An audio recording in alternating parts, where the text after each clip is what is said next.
ਸਤਿ ਸ਼੍ਰੀ ਅਕਾਲ, मैं रचना शर्मा चढ़दी कला टाइम टीवी ਵੇਖ ਰਹੇ ਸਾਰੇ ਦਰਸ਼ਕਾਂ ਦਾ ਸਵਾਗਤ ਕਰਦੀ ਹਾਂ। ਤੁਸੀਂ ਵੇਖ ਰਹੇ ਹੋ ਪੰਜਾਬੀ ਖਬਰਾਂ ਦੀ ਸ਼ੁਰੂਆਤ ਤੋਂ ਪਹਿਲਾਂ ਇੱਕ ਨਜ਼ਰ ਅੱਜ ਦੀਆਂ ਮੁੱਖ ਸੁਰਖੀਆਂ ਤੇ।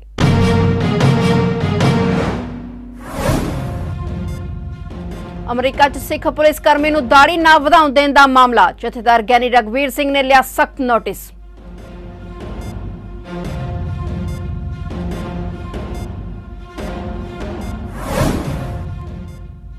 हड़ां दे पानी नाल पंजाब दे कई जिलों च होया भारी नुकसान। हड़ पीड़ितां लई पंजाब सरकार ने केंद्र तो मंगे 1500 करोड़ रुपए।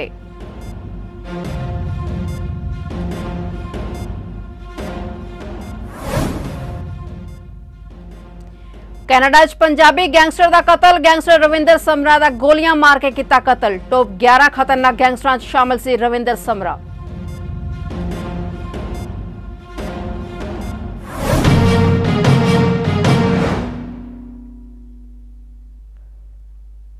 ਤੇ ਹੁਣ ਖਬਰਾਂ ਵਿਸਤਾਰ ਨਾਲ।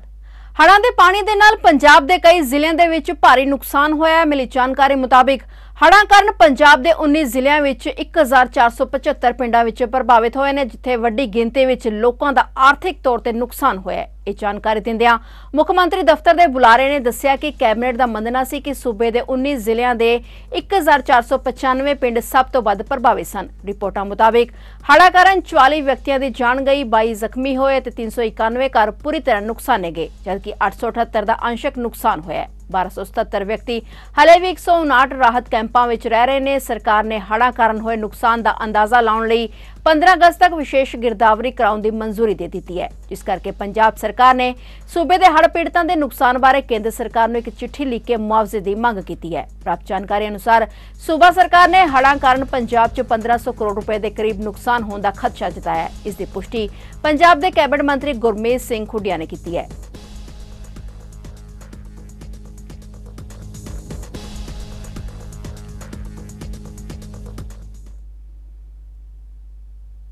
ਅਮਰੀਕਾ ਦੇ ਨਿਊਯਾਰਕ ਦੀ ਪੁਲਿਸ ਵਿੱਚ ਸਿੱਖ ਜਵਾਨ ਨੂੰ ਦਾੜੀ ਵਧਾਉਣ ਤੋਂ ਰੋਕਣ ਦੀ ਘਟਨਾ ਤੇ ਸ਼੍ਰੀ ਅਕਾਲ ਤਖਤ ਸਾਹਿਬ ਦੇ ਜਥੇਦਾਰ ਸਿੰਘ ਸਾਹਿਬ ਗਿਆਨੀ ਰਘਬੀਰ ਸਿੰਘ ਨੇ ਸਖਤ ਨੋਟਿਸ ਲਿਆ। ਗਿਆਨੀ ਰਘਬੀਰ ਸਿੰਘ ਨੇ ਅੱਜ ਜਾਰੀ ਇੱਕ ਬਿਆਨ ਵਿੱਚ ਆਖਿਆ ਕਿ ਅਮਰੀਕਾ ਦੀ ਸਰਬਪੱਖੀ ਉન્નਤੀ ਵਿੱਚ ਸਿੱਖਾਂ ਦੇ ਯੋਗਦਾਨ ਨੂੰ ਅਣਡਿੱਠ ਨਹੀਂ ਕੀਤਾ ਜਾ ਸਕਦਾ। ਉਹਨਾਂ ਕਿਹਾ ਕਿ ਅਮਰੀਕਾ ਦੀ ਰਾਜਨੀਤੀ ਤੋਂ ਲੈ ਕੇ ਸੁਰੱਖਿਆ, ਤਕਨੀਕੀ ਤੇ ਵਿਗਿਆਨ ਦੇ ਖੇਤਰ ਤੱਕ ਸਿੱਖਾਂ ਨੇ ਆਪਣੀ ਲਿਆਕਤ, ਮਿਹਨਤ ਅਤੇ ਇਮਾਨਦਾਰੀ ਦੇ ਨਾਲ ਵੱਡੀਆਂ ਮੱਲਾਂ ਮਾਰੀਆਂ ਨੇ। ਉਹਨਾਂ ਕਿਹਾ ਕਿ ਅਮਰੀਕਾ ਵਰਗੇ ਮੁਲਕ ਵਿੱਚ ਸਿੱਖਾਂ ਦੀਆਂ ਧਾਰਮਿਕ ਮਾਨਤਾਵਾਂ ਅਤੇ ਰਹੂ ਰੀਤਾਂ ਹੁਣ ਜਾਣ ਪਛਾਣ ਦਾ ਮੁਤਾਜ ਨਹੀਂ ਰਹਿ ਗਈਆਂ ਨੇ। ਬਹੁਤ ਦੇਰ ਪਹਿਲਾਂ ਹੀ ਅਮਰੀਕਾ ਦੀ ਫੌਜ ਅਤੇ ਸਿਵਲ ਸੇਵਾਵਾਂ ਵਿੱਚ ਆਪਣੇ ਸਿੱਖੀ ਸਰੂਪ ਦੇ ਨਾਲ ਸੇਵਾਵਾਂ ਕਰਨ ਦੀ ਕਾਨੂੰਨੀ ਲੜਾਈ ਸਿੱਖ ਜਿੱਤ ਚੁੱਕੇ ਨੇ। ਇਸ ਤੋਂ ਬਾਅਦ ਸਿੱਖਾਂ ਨੂੰ ਧਾਰਮਿਕ ਆਜ਼ਾਦੀ ਦੇ ਨਾਲ ਹਰ ਖੇਤਰ ਵਿੱਚ ਵਿਚਰਨ ਦੀ ਖੁੱਲ੍ਹ ਦਿੱਤੀ ਜਾ ਚੁੱਕੀ ਹੈ। ਪਰ ਹੁਣ ਨਿਊਯਾਰਕ ਪੁਲਿਸ ਵੱਲੋਂ ਇੱਕ ਸਿੱਖ ਜਵਾਨ ਨੂੰ ਦਾੜੀ ਰੱਖਣ ਤੋਂ ਰੋਕਣਾ ਹੈਰਾਨੀਜਨਕ ਹੈ। ਗਿਆਨੀ ਰਘਬੀਰ ਸਿੰਘ ਨੇ ਕਿਹਾ ਕਿ ਭਾਰਤ ਸਰਕਾਰ ਦੇ ਵਿਦੇਸ਼ ਮੰਤਰਾਲੇ ਨੂੰ ਵੀ ਅਮਰੀਕਾ ਦੀ ਨਿਊਯਾਰਕ ਪੁਲਿਸ ਕੋਲ ਆਪਣੇ ਕੂਟਨੀਤਿਕ ਚੈਨਲਾਂ ਰਾਹੀਂ ਸਿੱਖਾਂ ਦੀਆਂ ਭਾਵਨਾਵਾਂ ਪਹੁੰਚਾਉਣੀਆਂ ਚਾਹੀਦੀਆਂ ਨੇ, ਤਾਂ ਜੋ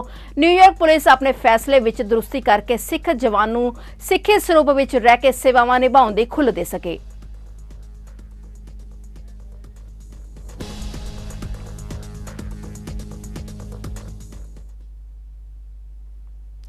ਕੈਨੇਡਾ ਤੋਂ ਇੱਕ ਵੱਡੀ ਖਬਰ ਸਾਹਮਣੇ ਆਈ ਹੈ, ਜਿੱਥੇ ਬੀਤੇ ਦਿਨ 36 ਸਾਲਾ ਗੈਂਗਸਟਰ ਰਵਿੰਦਰ ਸਮਰਾ ਦਾ ਰਿਚਮੰਡ ਸ਼ਹਿਰ ਵਿੱਚ ਕੈਨੇਡਾ ਵਿੱਚ ਗੋਲੀਆਂ ਮਾਰ ਕੇ ਕਤਲ ਕਰ ਦਿੱਤਾ ਗਿਆ। ਇਸ ਤੋਂ ਪਹਿਲਾਂ ਉਸਦੇ ਭਰਾ ਦਾ ਵੀ ਗੋਲੀਆਂ ਮਾਰ ਕੇ ਕਤਲ ਕਰ ਦਿੱਤਾ ਗਿਆ ਸੀ। 2 ਮਹੀਨੇ ਬਾਅਦ ਰਵਿੰਦਰ ਸਮਰਾ ਦਾ ਕਤਲ ਕਰ ਦਿੱਤਾ ਗਿਆ। ਦੱਸਣਯੋਗ ਹੈ ਕਿ ਦੱਖਣੀ ਵੈਨਕੂਵਰ ਵਿੱਚ ਉਸਦੇ ਛੋਟੇ ਭਰਾ ਦਾ ਵੀ ਗੋਲੀਆਂ ਮਾਰ ਕੇ ਕਤਲ ਕੀਤੇ ਜਾਣ ਤੋਂ 2 ਮਹੀਨੇ ਬਾਅਦ ਹੀ ਸੰਯੁਕਤ ਰਾਸ਼ਟਰ ਦੇ ਨਾਮੀ ਗੈਂਗਸਟਰ ਰਵਿੰਦਰ ਸਮਰਾ ਨੂੰ ਰਿਚਮੰਡ ਵਿੱਚ ਨਿਸ਼ਾਨੇ ਤੇ ਲਏ ਹਮਲੇ ਵਿੱਚ ਮਾਰਿਆ ਗਿਆ।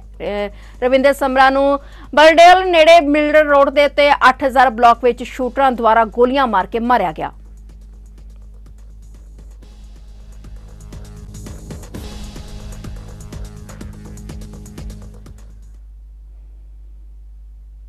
ਅਵਤਾਰ ਸਿੰਘ ਖੰਡਾ ਦੇ ਇੰਗਲੈਂਡ ਵਿੱਚ ਦੇਹਾਂਤ ਤੋਂ ਬਾਅਦ ਉਹਨਾਂ ਦਾ ਅੰਤਿਮ ਸੰਸਕਾਰ 5 ਅਗਸਤ ਨੂੰ ਕੀਤਾ ਜਾਵੇਗਾ, ਪਰ ਉਸ ਦੀ ਮਾਂ ਅਤੇ ਭੈਣ ਉਸ ਦੇ ਅੰਤਿਮ ਸੰਸਕਾਰ ਅਤੇ ਅਰਦਾਸ ਵਿੱਚ ਸ਼ਾਮਿਲ ਨਹੀਂ ਹੋ ਸਕਣਗੀਆਂ। ਸ਼੍ਰੀ ਅਕਾਲ ਤਖਤ ਸਾਹਿਬ ਦੇ ਜਥੇਦਾਰ ਗਿਆਨੀ ਰਘਬੀਰ ਸਿੰਘ ਨੇ ਕਿਹਾ ਕਿ ਇਹ ਬਹੁਤ ਹੀ ਮੰਦਭਾਗੀ ਗੱਲ ਹੈ ਕਿ ਅਵਤਾਰ ਸਿੰਘ ਖੰਡਾ ਦੀ ਮਾਤਾ ਅਤੇ ਭੈਣ ਨੂੰ ਅਰਦਾਸ ਅਤੇ ਅੰਤਿਮ ਸੰਸਕਾਰ ਵਿੱਚ ਸ਼ਾਮਿਲ ਹੋਣ ਲਈ ਵੀਜ਼ਾ ਨਹੀਂ ਦਿੱਤਾ ਗਿਆ। ਦੱਸ ਦਈਏ ਕਿ ਅਵਤਾਰ ਸਿੰਘ ਖੰਡਾ ਦਾ 15 ਜੂਨ ਨੂੰ ਇੰਗਲੈਂਡ ਦੇ ਇੱਕ ਨਿੱਜੀ ਹਸਪਤਾਲ ਵਿੱਚ ਦੇਹਾਂਤ ਹੋ ਗਿਆ ਸੀ। ਖਾਲਿਸਤਾਨ ਸਮਰਥਕ ਅੰਮ੍ਰਿਤਪਾਲ ਸਿੰਘ ਦੇ ਲੰਡਨ ਸਥਿਤ ਭਾਰਤੀ ਹਾਈ ਕਮਿਸ਼ਨ 'ਚ ਤਿਰੰਗੇ ਦਾ ਅਪਮਾਨ ਕਰਨ ਦੇ ਦੋਸ਼ ਵੀ ਲੱਗੇ ਸਨ। ਖੰਡਾ ਦਾ ਭੈਣ ਜਸਪ੍ਰੀਤ ਕੌਰ ਨੇ ਹਾਈ ਕੋਰਟ ਵਿੱਚ ਪਟੀਸ਼ਨ ਦਾਇਰ ਕਰਕੇ ਮੰਗ ਕੀਤੀ ਸੀ ਕਿ ਉਸ ਦੇ ਮ੍ਰਿਤਕ ਭਰਾ ਦਾ ਅੰਤਿਮ ਸੰਸਕਾਰ ਮੋਗਾ ਵਿੱਚ ਕੀਤਾ ਜਾਵੇ। ਪਿਛਲੇ ਦਿਨੀ ਇੰਗਲੈਂਡ ਦੀ ਧਰਤੀ ਤੇ ਭਾਈ ਅਵਤਾਰ ਸਿੰਘ ਜੀ ਖੰਡਾ ਜਿਨ੍ਹਾਂ ਦੀ ਮੌਤ ਹੋ ਗਈ ਸੀ ਔਰ ਉਹਨਾਂ ਦਾ ਅੰਤਿਮ ਸੰਸਕਾਰ ਅਤੇ ਉਹਨਾਂ ਦੀ ਅੰਤਮ ਅਰਦਾਸ 5 ਅਗਸਤ ਨੂੰ ਇੰਗਲੈਂਡ ਵਿਖੇ ਹੋ ਰਹੀ ਹੈ। ਪਤਾ ਲੱਗਾ ਹੈ ਕਿ ਭਾਈ ਅਵਤਾਰ ਸਿੰਘ ਜੀ ਹੋਰਾਂ ਦੀ ਮਾਤਾ ਜੀ ਅਤੇ ਉਹਨਾਂ ਦੇ ਭੈਣ ਜੀ ਵੱਲੋਂ ਭਾਈ ਸਾਹਿਬ ਜੀ ਦੇ ਸੰਸਕਾਰ ਵਿੱਚ ਔਰ ਭਾਈ ਸਾਹਿਬ ਜੀ ਦੀ ਅੰਤਮ ਅਰਦਾਸ ਵਿੱਚ ਸ਼ਾਮਲ ਹੋਣ ਵਾਸਤੇ ਇੰਗਲੈਂਡ ਦਾ ਵੀਜ਼ਾ ਅਪਲਾਈ ਕੀਤਾ ਗਿਆ ਸੀ। ਪਰ ਬਹੁਤ ਦੁੱਖ ਵਾਲੀ ਗੱਲ ਹੈ ਕਿ ਇੰਗਲੈਂਡ ਦੀ ਸਰਕਾਰ ਵੱਲੋਂ ਭਾਈ ਅਵਤਾਰ ਸਿੰਘ ਜੀ ਦੇ ਮਾਤਾ ਜੀ ਅਤੇ ਉਹਨਾਂ ਦੀ ਭੈਣ ਜੀ ਨੂੰ ਵੀਜ਼ਾ ਨਾ ਦੇਣਾ ਇਹ ਇੱਕ ਬਹੁਤ ਵੱਡੀ ਇੰਗਲੈਂਡ ਵਰਗੇ ਦੇਸ਼ ਦੀ ਮਨੁੱਖੀ ਅਧਿਕਾਰਾਂ ਦੀ ਉਲੰਘਣਾ ਹੈ। ਜਿਸ ਮਾਂ ਨੇ ਆਪਣੇ ਪੁੱਤ ਨੂੰ ਜਨਮ ਦਿੱਤਾ ਹੋਵੇ, ਜਿਸ ਭੈਣ ਨੇ ਆਪਣੇ ਵੀਰ ਨੂੰ ਲਾਡ ਲਡਾਏ ਹੋਣ, ਇਕੱਠੇ ਖੇਡੇ ਹੋਣ, ਇਕੱਠੇ ਪਲੇ ਹੋਣ, ਉਹਨਾਂ ਨੂੰ ਆਖਰੀ ਵਾਰ ਆਪਣੇ ਬੱਚੇ ਨੂੰ, ਆਪਣੇ ਵੀਰ ਨੂੰ ਦੇਖਣ ਵੀ ਨਾ ਦੇਣਾ ਇਹ ਮਨੁੱਖੀ ਅਧਿਕਾਰਾਂ ਦੀ ਬਹੁਤ ਵੱਡੀ ਇੱਕ ਉਲੰਘਣਾ ਹੈ। ਸ਼੍ਰੋਮਣੀ ਗੁਰਦੁਆਰਾ ਪ੍ਰਬੰਧਕ ਕਮੇਟੀ, ਦਿੱਲੀ ਗੁਰਦੁਆਰਾ ਪ੍ਰਬੰਧਕ ਕਮੇਟੀ ਅਤੇ ਹੋਰ ਸਾਰਿਆਂ ਨੂੰ ਇਹ ਯਤਨ ਕਰਨਾ ਚਾਹੀਦਾ ਹੈ ਕਿ ਉਹਨਾਂ ਦੇ ਮਾਤਾ ਜੀ ਅਤੇ ਉਹਨਾਂ ਦੇ ਭੈਣ ਜੀ ਨੂੰ ਤੁਰੰਤ ਇੰਗਲੈਂਡ ਦੀ ਸਰਕਾਰ ਵੀਜ਼ਾ ਜਾਰੀ ਕਰੇ ਤਾਂ ਕਿ ਉਹ ਭਾਈ ਅਵਤਾਰ ਸਿੰਘ ਜੀ ਖੰਡਾ ਦੇ ਅੰਤਮ ਸੰਸਕਾਰ ਵਿੱਚ ਸ਼ਾਮਲ ਹੋ ਸਕਣ, ਆਪਣੇ ਪੁੱਤ ਦੇ, ਆਪਣੇ ਵੀਰ ਦੇ ਅੰਤਮ ਦਰਸ਼ਨ ਕਰ ਸਕਣ ਔਰ ਉਹਨਾਂ ਦੀ ਅੰਤਮ ਅਰਦਾਸ ਵਿੱਚ ਸ਼ਾਮਲ ਹੋ ਸਕਣ। ਗੁਜਰਾਤ ਦੇ ਅਹਿਮਦਾਬਾਦ ਸ਼ਹਿਰ ਵਿੱਚ ਇੱਕ ਬਹੁਮੰਜ਼ਿਲਾ ਹਸਪਤਾਲ ਦੇ ਬੇਸਮੈਂਟ ਵਿੱਚ ਅੱਗ ਲੱਗ ਗਈ, ਜਿਸ ਤੋਂ ਬਾਅਦ ਸਾਵਧਾਨੀ ਦੇ ਤੌਰ ਤੇ ਕਰੀਬ 100 ਮਰੀਜ਼ਾਂ ਨੂੰ ਹਸਪਤਾਲ ਵਿੱਚੋਂ ਸੁਰੱਖਿਅਤ ਬਾਹਰ ਕੱਢਿਆ ਗਿਆ। ਅਧਿਕਾਰੀ ਨੇ ਜਾਣਕਾਰੀ ਦਿੱਤੀ। ਸ਼ਾਹੀਬਾਗ ਪੁਲਿਸ ਥਾਣੇ ਦੇ ਇੱਕ ਅਧਿਕਾਰੀ ਨੇ ਦੱਸਿਆ ਕਿ ਸੂਚਨਾ ਮੁਤਾਬਕ ਸਵੇਰੇ 4:30 ਵਜੇ ਰਾਜਸਥਾਨ ਹਸਪਤਾਲ ਦੇ ਬੇਸਮੈਂਟ ਵਿੱਚ ਅੱਗ ਲੱਗ ਗਈ। ਹਸਪਤਾਲ ਦੇ ਬੇਸਮੈਂਟ ਤੋਂ ਲਗਾਤਾਰ ਧੂੰਆਂ ਨਿਕਲਦਾ ਰਿਹਾ। ਗਨੀਮਤ ਇਹ ਰਹੀ ਕਿ ਕੋਈ ਵੀ ਵੱਡਾ ਹਾਦਸਾ ਹੋਣ ਤੋਂ ਟਲ ਗਿਆ ਤੇ 100 ਮਰੀਜ਼ਾਂ ਦੇ ਕਰੀਬ ਲੋਕਾਂ ਨੂੰ ਸੁਰੱਖਿਅਤ ਬਾਹਰ ਕੱਢ ਲਿਆ ਗਿਆ।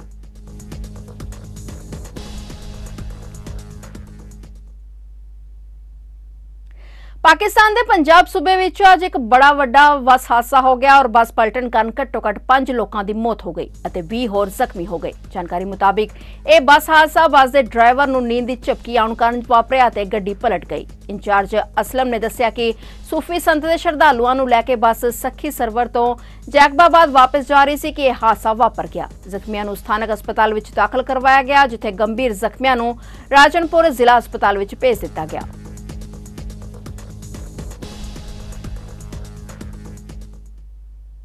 ਬਟਾਲਾ ਦੇ ਨਜ਼ਦੀਕ ਪਿੰਡ ਲੌਂਗੋਵਾਲ ਦੇ ਰਹਿਣ ਵਾਲੇ 18 ਸਾਲਾਂ ਦੇ ਨੌਜਵਾਨ ਦਾ ਰੰਜਿਸ਼ ਦੇ ਤਹਿਤ ਕਤਲ ਕਰਨ ਦਾ ਮਾਮਲਾ ਸਾਹਮਣੇ ਆਇਆ ਹੈ। ਨੌਜਵਾਨ ਆਰਿਅਨ, ਜਿਸ ਨੂੰ ਗੰਭੀਰ ਹਾਲਤ ਵਿੱਚ ਸਿਵਲ ਹਸਪਤਾਲ ਬਟਾਲਾ ਵਿੱਚ ਅੱਜ ਸਵੇਰੇ ਲਿਆਂਦਾ ਗਿਆ ਸੀ, ਜਦਕਿ ਨੌਜਵਾਨ ਦੀ ਹਾਲਤ ਗੰਭੀਰ ਹੋਣ ਦੇ ਚੱਲਦੇ ਬਟਾਲਾ ਹਸਪਤਾਲ ਪ੍ਰਸ਼ਾਸਨ ਵੱਲੋਂ ਉਸ ਨੂੰ ਅੰਮ੍ਰਿਤਸਰ ਹਸਪਤਾਲ ਵਿੱਚ ਰੈਫਰ ਕੀਤਾ ਗਿਆ, ਲੇਕਿਨ ਉੱਥੇ ਅੰਮ੍ਰਿਤਸਰ ਵਿੱਚ ਉਸ ਦੀ ਇਲਾਜ ਦੌਰਾਨ ਹੀ ਮੌਤ ਹੋ ਗਈ। ਉੱਥੇ ਪੁੱਤ ਦੀ ਇਹ ਹਾਲਤ ਵੇਖ ਹਸਪਤਾਲ ਵਿੱਚ ਮਾਂ ਦਾ ਰੋ ਕੇ ਬੁਰਾ ਹਾਲ ਸੀ ਅਤੇ ਮਾਂ ਦਾ ਕਹਿਣਾ ਸੀ ਕਿ ਉਸ ਦੇ ਪੁੱਤ ਦਾ ਇਹ ਹਾਲ ਕੁਝ ਨੌਜਵਾਨਾਂ ਨੇ ਕੀਤਾ ਹੈ ਜੋ ਪਿੰਡ ਤੋਂ ਬਾਹਰ ਦੇ ਹਨ ਅਤੇ ਉਸ ਤੇ ਤੇਜ਼ਧਾਰ ਹਥਿਆਰਾਂ ਨਾਲ ਹਮਲਾ ਕੀਤਾ ਗਿਆ। ਉੱਥੇ ਜ਼ਖਮੀ ਨੌਜਵਾਨ ਦੀ ਮਾਂ ਦਾ ਕਹਿਣਾ ਸੀ ਕਿ ਕੁਝ ਨੌਜਵਾਨ ਨੇ ਜੋ ਪਹਿਲਾਂ ਵੀ ਆਰਿਅਨ ਨੂੰ ਧਮਕੀਆਂ ਦਿੰਦੇ ਸਨ ਅਤੇ ਰੰਜਿਸ਼ ਇਹ ਰੱਖਦੇ ਸਨ ਕਿ ਉਹਨਾਂ ਦੇ ਬੇਟੇ ਦੀ ਪਿੰਡ ਦੀ ਇੱਕ ਲੜਕੀ ਨਾਲ ਪਹਿਲਾਂ ਦੋਸਤੀ ਸੀ, ਜੋ ਕਿ ਹੁਣ ਉਹਨਾਂ ਦਾ ਪੁੱਤ ਪਿੱਛੇ ਹਟ ਗਿਆ ਤੇ ਲੇਕਿਨ ਉਸ ਦਾ ਪਰਿਵਾਰ ਅਤੇ ਉਹਨਾਂ ਦੇ ਸਾਥੀ ਕੁਝ ਲੋਕਾਂ ਨੇ ਰਾਤਾਂ ਨੂੰ ਵੀ ਝਗੜਾ ਕੀਤਾ ਤੇ ਅੱਜ ਜਦੋਂ ਉਹਨਾਂ ਦਾ ਬੇਟਾ ਘਰ ਤੋਂ ਬਾਹਰ ਗਿਆ ਤੇ ਉਸ ਦੇ ਹਮਲਾਕਾਰ ਉਸ ਦੀ ਅੱਜ ਇਹ ਹਾਲਤ ਕਰ ਦਿੱਤੀ ਕਿ ਉਸ ਦਾ ਘਰ ਵੀ ਤਬਾਹ ਹੋ ਗਿਆ। ਉਸ ਦਾ ਇਕੱਲਾ ਪੁੱਤ ਸੀ ਅਤੇ ਹੁਣ 12ਵੀਂ ਵਿੱਚ ਦਾਖਲਾ ਹੋਣ ਲੈਣਾ ਸੀ ਤੇ ਉਹ ਖੁਦ ਉਸ ਨੂੰ ਵਿਦੇਸ਼ ਭੇਜਣ ਲਈ ਪਾਸਪੋਰਟ ਬਣਵਾਉਣ ਲਈ ਅਪਲਾਈ ਕਰਨ ਦੀ ਤਿਆਰੀ ਕਰ ਰਹੀ ਸੀ। ਉਧਰ ਪਿੰਡ ਦੀ ਸਰਪੰਚ ਕਮਲਜੀਤ ਕੌਰ ਨੇ ਪੁਸ਼ਟੀ ਕੀਤੀ ਹੈ ਕਿ ਆਰਿਅਨ ਸਵੇਰੇ ਗੰਭੀਰ ਹਾਲਤ ਵਿੱਚ ਹਸਪਤਾਲ ਵਿੱਚ ਦਾਖਲ ਕਰਾਇਆ ਸੀ, ਲੇਕਿਨ ਦੇਰ ਸ਼ਾਮ ਉਸ ਦੇ ਉੱਥੇ ਮੌਤ ਹੋ ਗਈ ਹੈ ਤੇ ਪਰਿਵਾਰ ਦਾ ਵੀ ਰੋ ਕੇ ਬੁਰਾ ਹਾਲ ਹੈ। ਉਹਨਾਂ ਪੁਲਿਸ ਪ੍ਰਸ਼ਾਸਨ ਤੋਂ ਹਮਲਾ ਕਰਨ ਵਾਲਿਆਂ ਖਿਲਾਫ ਸਖਤ ਕਾਰਵਾਈ ਦੀ ਮੰਗ ਕੀਤੀ ਹੈ।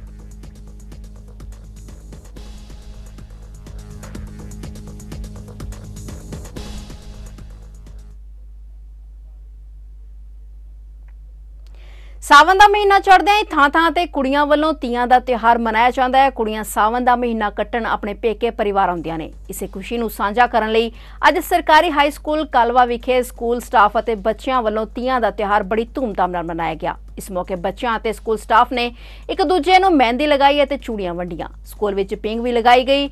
ਬੱਚਿਆਂ ਵੱਲੋਂ ਗਿੱਧਾ ਤੇ ਬੋਲੀਆਂ ਪਾ ਕੇ ਖੁਸ਼ੀ ਦਾ ਇਜ਼ਹਾਰ ਕੀਤਾ ਗਿਆ। ਇਸ ਮੌਕੇ ਸਕੂਲ ਇੰਚਾਰਜ ਗੁਰਮੀਤ ਕੌਰ ਨੇ ਬੱਚਿਆਂ ਨੂੰ ਵਧਾਈ ਦਿੱਤੀ।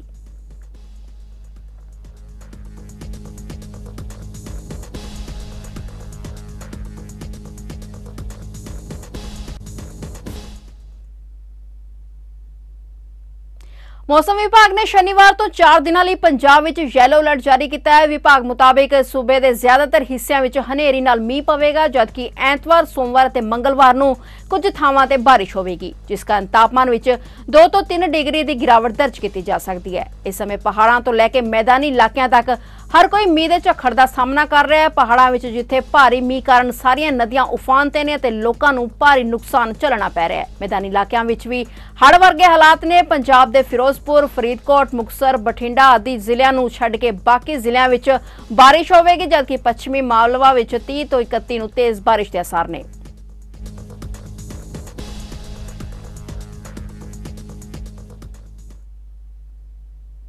ਅੱਜ ਸਰਬੱਤ ਖਾਲਸਾ ਵੱਲੋਂ ਸ਼੍ਰੀ ਅਕਾਲ ਤਖਤ ਸਾਹਿਬ ਦੇ ਮੁਤਵਾਜ਼ੀ ਕਾਰਜਕਾਰੀ ਜਥੇਦਾਰ ਭਾਈ ਧਿਆਨ ਸਿੰਘ ਮੰਡ ਦੀ ਸ਼੍ਰੀ ਅਕਾਲ ਤਖਤ ਸਾਹਿਬ ਤੇ ਪੁੱਜੇ ਤੇ ਸਰਬੱਤ ਦੇ ਭਲੇ ਦੀ ਅਰਦਾਸ ਕੀਤੀ। ਇਸ ਮੌਕੇ ਸਰਬੱਤ ਖਾਲਸਾ ਦੇ ਮੁਤਵਾਜ਼ੀ ਕਾਰਜਕਾਰੀ ਜਥੇਦਾਰ ਧਿਆਨ ਸਿੰਘ ਮੰਡ ਨੇ ਪੰਥਕ ਏਕਤਾ ਲਈ ਵਿਚਾਰਾਂ ਕਾਰਨ ਸ਼੍ਰੀ ਅਕਾਲ ਤਖਤ ਸਾਹਿਬ ਦੇ ਜਥੇਦਾਰ ਗਿਆਨੀ ਰਘਬੀਰ ਸਿੰਘ ਨੂੰ ਹੁਣ 9 ਅਗਸਤ ਨੂੰ ਮਿਲ ਬੈਠਣ ਦੀ ਅਪੀਲ ਕੀਤੀ ਹੈ।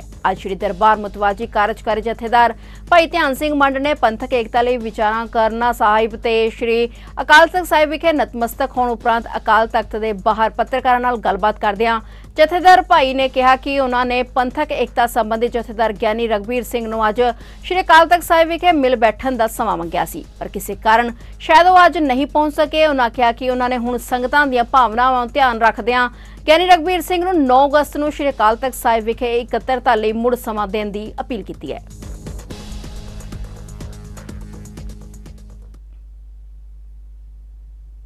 खबरों का सिलसिला इस तरह जारी रहेगा, पर हुण वेला हो चुका है छोटे जे ब्रेक का, इसलिए मिलते हैं ब्रेक तो बाद।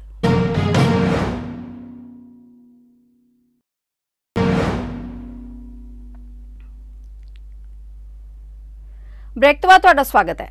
कौमी ਅਤੇ ਕੌਮਾਂਤਰੀ ਪੱਧਰ ਤੇ ਦੇਸ਼ ਨੂੰ ਸ਼ਰਮਸਾਰ ਕਰਨ ਵਾਲੀਆਂ ਮਨੀਪੁਰ ਦੀਆਂ ਘਟਨਾਵਾਂ ਨੂੰ ਲੈ ਕੇ ਪੂਰੇ ਦੇਸ਼ ਵਿੱਚ ਨਖੇਦੀ ਕੀਤੀ ਜਾ ਰਹੀ ਹੈ। ਉੱਥੇ ਪੰਜਾਬ ਵਿੱਚ ਵੀ ਇਸ ਦੀ ਨਖੇਦੀ ਕੀਤੀ ਜਾ ਰਹੀ ਹੈ। ਉਸੇ ਦੇ ਤਹਿਤ ਹੀ ਮਸੀਹ ਭਾਈਚਾਰੇ ਵੱਲੋਂ पूरे पंजाब चो वख-वख थावां तो इकट्ठे होकर अमृतसर के डीसी दफ्तर के बाहर केंद्र सरकार खिलाफ रोस प्रदर्शन किया गया। इस दौरान शर्मनाक घटनावां की सख्त शब्दों में निखेधी करदਿਆਂ मसीह भाईचारे के आगुआं ने कहा कि भारत के गृह मंत्री अमित शाह वालों इस घटना की डूंघाई नाल जांच की जाए तो उन्हां दोषियों का असली चेहरा जनता सामने लिआंदा जाए, उन्हां दी बनदी सख्त सज़ा दी जाए। इस घटना ने इंसानियत नूं शर्मसार किया है, देश नूं शर्मसार करने वालियां मणिपुर दीयां घटनावां ते डूंघी संवेदना प्रगट की ਅਤੇ ਮਨੀਪੁਰ ਦੇ ਹਾਲਾਤਾਂ ਲਈ ਉਥੋਂ ਦੀ ਸੂਬਾਈ ਅਤੇ ਕੇਂਦਰ ਦੀ ਫਾਸ਼ੀਵਾਦੀ ਮੋਦੀ ਸਰਕਾਰ ਨੂੰ ਜ਼ਿੰਮੇਵਾਰ ਦੱਸਿਆ।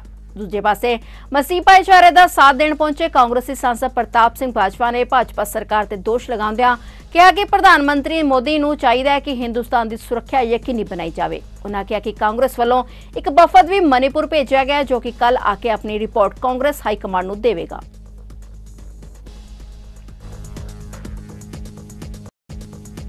मणिपुर में पिछले 3 महीनों का हो रहा है, वो वाइड स्प्रैड कंडैमनेशन दुनिया भर च हो रही है। एक पासे ते असी कह रहे हैं कि हिंदुस्तान आंदे 4 सालों में 2027 तक दुनिया की 3rd मोस्ट पावरफुल इकोनॉमी बन जाए। इस समय इकोनॉमी तो पहला मैं प्राइम मिनिस्टर साहब को अपील करूँगा, इकोनॉमी तो पहले हर हिंदुस्तानी नूं सेफगार्ड करना ये प्राइमरी तुहाडी ड्यूटी है। पहले तो अपने हिंदुस्तानियों नूं सेफगार्ड करिए। जे हिंदुस्तान ही सेफ नहीं, असी तीजी सारिਆਂ नालों वड्डी इकोनॉमी बन भी जावांगे तो की साडी उपलब्धि होएगी। प्रधानमंत्री नरेंद्र मोदी की मन की बात प्रोग्राम ਨੂੰ ਲੈ ਕੇ ਜ਼ਿਲ੍ਹਾ ਭਾਜਪਾ ਪ੍ਰਧਾਨ ਹਰਵਿੰਦਰ ਸੰਧੂ ਅਤੇ ਜਨਰਲ ਸਕੱਤਰ ਸੰਜੀਵ ਕੁਮਾਰ ਦੀ ਅਗਵਾਈ ਹੇਠ ਵਿਖੇ ਹਿੰਦੁਸਤਾਨੀ ਬਸਤੀ ਵਿੱਚ ਸਮਾਗਮ ਦਾ ਆਯੋਜਨ ਕੀਤਾ ਗਿਆ, ਜਿਸ ਵਿੱਚ ਕੇਂਦਰੀ ਮੰਤਰੀ ਅਰਜੁਨ ਰਾਮ ਮੇਘਵਾਲ ਨੇ ਕੇਂਦਰ ਸਰਕਾਰ ਦੀ ਨੀਤੀਆਂ ਦੇ ਬਾਰੇ ਜਾਣੂ ਕਰਵਾਇਆ।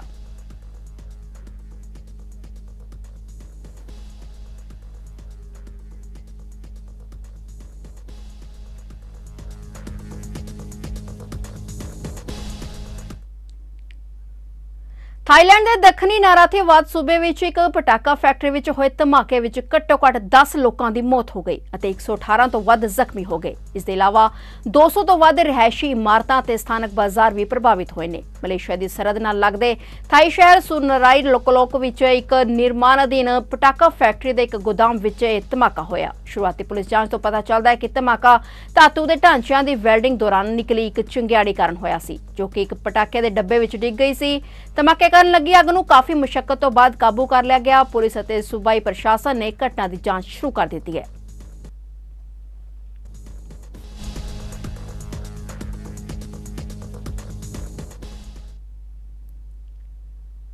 ਜ਼ਿਲ੍ਹਾ ਤਰਨਤਾਰਨ ਦੇ ਵਿਧਾਨ ਸਭਾ ਹਲਕਾ ਅਧੀਨ ਪੈਂਦੇ ਪਿੰਡ ਡੱਲ ਵਿਖੇ ਹਰ ਵਕਤ ਸਿਰ ਦੇ ਉੱਪਰ ਮੰਡਰਾਉਂਦੇ ਮੌਤ ਦੇ ਸਾਏ ਹੇਠ ਅਤੇ ਨਰਕ ਭਰੀ ਜ਼ਿੰਦਗੀ ਬਤੀਤ ਕਰ ਰਹੇ ਬਜ਼ੁਰਗ ਬੇਵਸ ਜੋੜੇ ਨੇ ਮਦਦਗਾਰਾਂ ਤੋਂ ਮਦਦ ਦੀ ਗੁਹਾਰ ਲਗਾਈ ਹੈ। ਇਸ ਸੰਬੰਧੀ ਜਾਣਕਾਰੀ ਦਿੰਦੇ ਹੋਏ ਬਜ਼ੁਰਗ ਅੰਗਰੇਜ਼ ਸਿੰਘ ਅਤੇ ਉਸ ਦੀ ਪਤਨੀ ਸੁਰਜੀਤ ਕੌਰ ਨੇ ਦੱਸਿਆ ਕਿ ਉਹਨਾਂ ਦੀਆਂ 2 ਲੜਕੀਆਂ ਨੇ ਤੇ 1 ਲੜਕਾ ਸੀ। ਦੋਵੇਂ ਲੜਕੀਆਂ ਦਾ ਵਿਆਹ ਹੋ ਚੁੱਕਾ ਹੈ ਤੇ ਲੜਕਾ ਮਿਹਨਤ ਮਜ਼ਦੂਰੀ ਕਰਦਾ ਸੀ, ਪਰ ਅਚਾਨਕ ਉਹਨਾਂ ਦਾ ਲੜਕਾ ਨਸ਼ੇ ਦੀ ਚਪੇਟ ਵਿੱਚ ਆ ਗਿਆ ਤੇ ਇੱਕ ਦਿਨ ਨਸ਼ੇ ਦੀ ਹਾਲਤ ਵਿੱਚ ਘਰੋਂ ਚਲਾ ਗਿਆ, ਜੋ ਹੁਣ ਤੱਕ ਵਾਪਸ ਨਹੀਂ ਪਰਤਿਆ। ਪੀੜਤ ਬਜ਼ੁਰਗ ਜੋੜੇ ਨੇ ਸਮਾਜ ਸੇਵੀਆਂ ਨੂੰ ਅਪੀਲ ਕਰਦੇ ਹੋਏ ਕਿਹਾ ਕਿ ਉਹਨਾਂ ਦੇ ਮਕਾਨ ਦੀ ਹਾਲਤ ਵੀ ਖੰਡਰ ਹੋ ਚੁੱਕੀ ਹੈ ਤੇ ਉਹਨਾਂ ਕੋਲ ਆਪਣੀ ਜ਼ਿੰਦਗੀ ਬਸਰ ਕਰਨ ਲਈ ਵੀ ਕੁਝ ਨਹੀਂ ਬਚਿਆ, ਜਿਸ ਦੇ ਚੱਲਦਿਆਂ ਉਹਨਾਂ ਨੇ ਸਮਾਜ ਸੇਵੀਆਂ ਨੂੰ ਅੱਗੇ ਆ ਕੇ ਉਹਨਾਂ ਦੀ ਮਦਦ ਕਰਨ ਲਈ ਕਿਹਾ।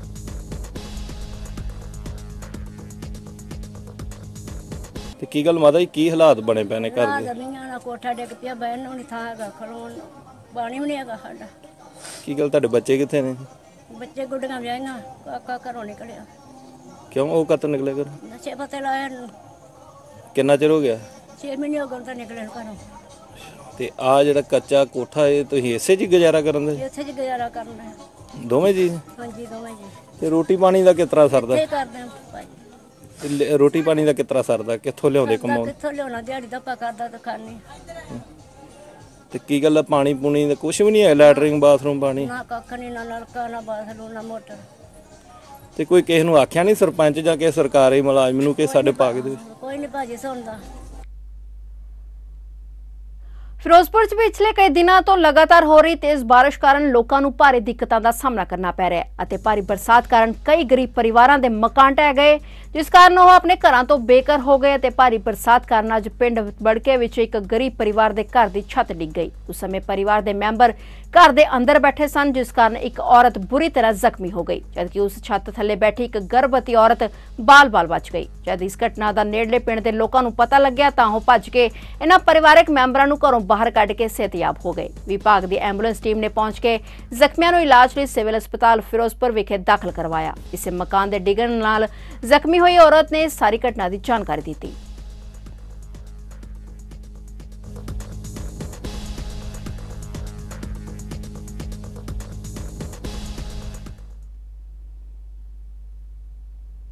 ਅੰਮ੍ਰਿਤਸਰ ਦੇ ਮਕਬੂਲਪੁਰਾ ਇਲਾਕੇ ਵਿੱਚ ਇੱਕ ਸਰਕਾਰੀ ਕਰਮਚਾਰੀ ਕਲਰਕ ਔਰਤ ਨਾਲ ਲੁੱਟ ਦਾ ਮਾਮਲਾ ਸਾਹਮਣੇ ਆਇਆ ਹੈ। ਜਾਣਕਾਰੀ ਮੁਤਾਬਿਕ ਕਲਰਕ ਔਰਤ, ਜਿਸ ਦਾ ਨਾਮ ਪ੍ਰਵੀਨ ਕੁਮਾਰੀ, ਜੋ ਕਿ ਡਿਸਟ੍ਰਿਕਟ ਇੰਡਸਟਰੀ ਸੈਂਟਰ ਕਰਜਾ ਦਫ਼ਤਰ ਵਿੱਚ ਤੈਨਾਤ ਸੀ, ਜੋ ਤੇ ਪ੍ਰਵੀਨ ਕੁਮਾਰੀ ਪੀੜਤ ਦਫ਼ਤਰ ਦੇ ਬਾਹਰ ਪੁੱਜੀ ਤਾਂ ਦਫ਼ਤਰ ਦੇ ਬਾਹਰ 2 ਵਿਅਕਤੀ ਤੇ ਇੱਕ ਔਰਤ ਬਾਹਰ ਮੋਟਰਸਾਈਕਲ ਤੇ ਖੜੇ ਸਨ ਤੇ ਇੱਕ ਬਜ਼ੁਰਗ ਵੱਲੋਂ ਰਸਤੇ ਬਾਰੇ ਪੁੱਛ ਰਹੇ ਸਨ। ਔਰਤ ਨੇ ਦੱਸਿਆ ਕਿ ਉਸ ਨੂੰ ਪਤਾ ਹੀ ਨਹੀਂ ਚੱਲਿਆ ਕਿ ਉਹ ਕਦੋਂ ਬੇਹੋਸ਼ ਹੋ ਗਈ। ਜਦ ਉਸ ਨੂੰ ਹੋਸ਼ ਆਇਆ ਤਾਂ ਉਸ ਦੀਆਂ ਬਾਹਾਂ ਵਿੱਚੋਂ 2 ਸੋਨੇ ਦੀਆਂ ਚੂੜੀਆਂ ਗਾਇਬ ਸਨ, ਜਿਸ ਦੇ ਚੱਲਦੇ ਇਸ ਦੀ ਸੂਚਨਾ ਪੁਲਿਸ ਅਧਿਕਾਰੀਆਂ ਨੂੰ ਦਿੱਤੀ ਗਈ। ਪੁਲਿਸ ਅਧਿਕਾਰੀ ਮੌਕੇ ਤੇ ਪਹੁੰਚੇ ਤੇ ਅਧਿਕਾਰੀਆਂ ਵੱਲੋਂ ਜਾਂਚ ਸ਼ੁਰੂ ਕਰ ਦਿੱਤੀ ਗਈ ਹੈ।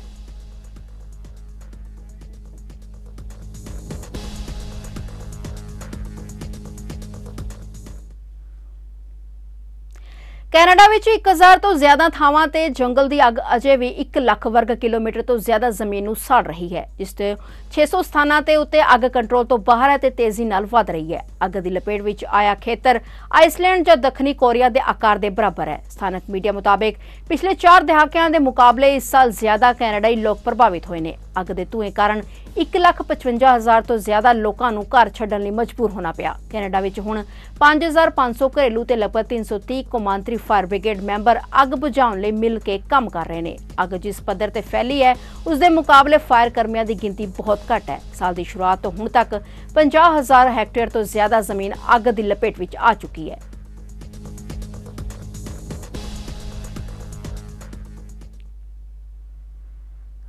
ਨਗਰ ਸੁਧਾਰ ਟਰਸਟ ਦੇ ਚੇਅਰਮੈਨ ਅਸ਼ੋਕ ਤਲਵਾਰ ਵੱਲੋਂ ਸਕੱਤਰੀ ਵਿਭਾਗ ਸਹਿਤ ਨਗਰ ਸੁਧਾਰ ਟਰਸਟ ਵੱਲੋਂ ਕੀਤੇ ਜਾ ਰਹੇ ਨਿਰਮਾਣ ਦਾ ਜਾਇਜ਼ਾ ਲਿਆ ਗਿਆ। ਇਸ ਮੌਕੇ ਚੇਅਰਮੈਨ ਅਸ਼ੋਕ ਤਲਵਾਰ ਦੇ ਨਾਲ ਐਸਏ ਪ੍ਰਦੀਪ ਜੈਸਵਾਲ, ਐਕਸ਼ਨ ਰਵਿੰਦਰ ਕੁਮਾਰ, ਐਕਸ਼ਨ ਵਿਕਰਮ ਸਿੰਘ, ਐਕਸ਼ਨ ਰਾਜਵੀਰ ਸਿੰਘ ਮੌਜੂਦ ਸਨ। Chairman Ashok Talwar indoor stadium ਦਾ ਜਾਇਜ਼ਾ ਲੈਣ ਉਪਰੰਤ ਪੱਤਰਕਾਰਾਂ ਨਾਲ ਗੱਲਬਾਤ ਕਰਦਿਆਂ ਉਹਨਾਂ ਨੇ ਕਿਹਾ ਕਿ ਮੁੱਖ ਮੰਤਰੀ ਭਗਵੰਤ ਮਾਨ ਦੀ ਅਗਵਾਈ ਵਾਲੀ ਪੰਜਾਬ ਸਰਕਾਰ ਖੇਡਾਂ ਦੇ ਖੇਤਰ ਵਿੱਚ ਸੂਬੇ ਦੀ ਪੁਰਾਣੀ ਸ਼ਾਨ ਨੂੰ ਮੁੜ ਬਹਾਲ ਕਰਨ ਦੇ ਮਿਸ਼ਨ ਤਹਿਤ ਖੇਡਾਂ ਲਈ ਆਪਣਾ ਪੂਰਾ ਯੋਗਦਾਨ ਦੇ ਰਹੀ ਹੈ। ਚੇਅਰਮੈਨ ਅਸ਼ੋਕ ਤਲਵਾਰ ਨੇ ਦੱਸਿਆ ਕਿ ਇਹ ਪ੍ਰੋਜੈਕਟ 18 ਤੋਂ 19 ਕਰੋੜ ਦੀ ਲਾਗਤ ਨਾਲ ਤਿਆਰ ਹੋਇਆ ਹੈ ਤੇ ਬਣਨ ਉਪਰੰਤ ਇਹ project sports authority of India ਨੂੰ ਸੌਂਪ ਦਿੱਤਾ ਜਾਵੇਗਾ।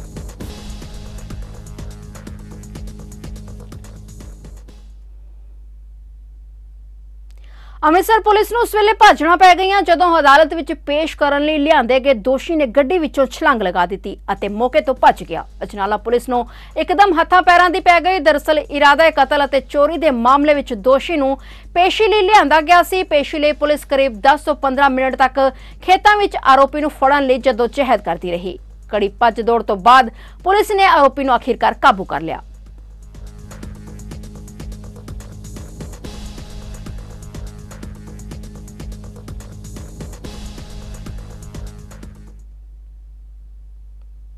ਤੇ ਹੁਣ ਜਾਂਦੇ ਆਂ ਇੱਕ ਨਜ਼ਰ ਅੱਜ ਦੀ ਵੈਦਰ ਰਿਪੋਰਟ ਤੇ।